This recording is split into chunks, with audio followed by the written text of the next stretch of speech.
Tila eksena sa action movie ang pagbulusok na isang parachute at pagsabit nito sa traffic light sa Mexico City. Nakapag-landing naman ang skydiver habang walang dumaraang sasakyan. Dalawang motorista ang tumigil para tulungan siya. Walang nasaktan sa insidente.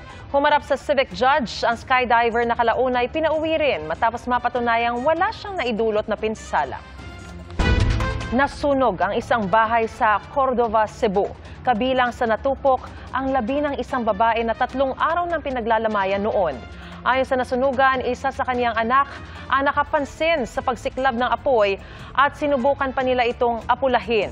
Nang lumaki pa ang sunog, agad daw niyang inilabas ang asawa niyang PWD pero hindi na nila nailabas ang labi ng kanyang anak. Napabaya ang katol ang isa sa tinitignang sanhi ng sunog. Nagpadala ng tulong ang Cordova LGU sa pamilya. Binaril at kinatay ang isang kalaw sa Lasam, Cagayan. Isa po itong uri ng hornbill na nanganganib ng maubos.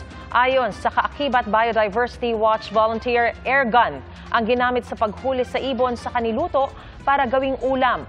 Tuka at paa na lang nito ang naiwan pagkatapos. Sa ilalim ng Wildlife Conservation Act, ipinagbabawal ang paghuli, pagpatay at pagbebenta ng mga endangered species gaya ng kalaw. Mga kapuso, 14 na tulog na lang, Pasko na. Patuloy ang pagningning ng mga naglalakihang Christmas tree sa iba't ibang parte ng bansa. Sa munisipyo ng Padre Garcia sa Batangas, mahigit 30 talampakan ang taas at pinalamutian ng mga parol. Mayroon ding Belen para mas may padama ang diwa ng Pasko. Let's paint the town red naman ang paandar sa Limay, Bataan. Atraksyon ang Christmas tree na makikita rin sa kanilang munisipyo. Sa paanan nito may lagusan papasok na munisipyo kung saan may nakaabang na Santa Claus. Sa Midsayap, Cotabato, mistulang konsyerto ang pailaw sa pagbubukas ng Christmas Bazaar.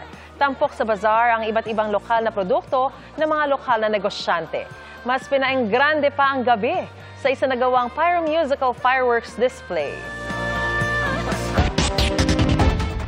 Salamat po sa inyong pagsaksi. Sa ngalan ni Pia Arcangel, ako po si Mariz Umali.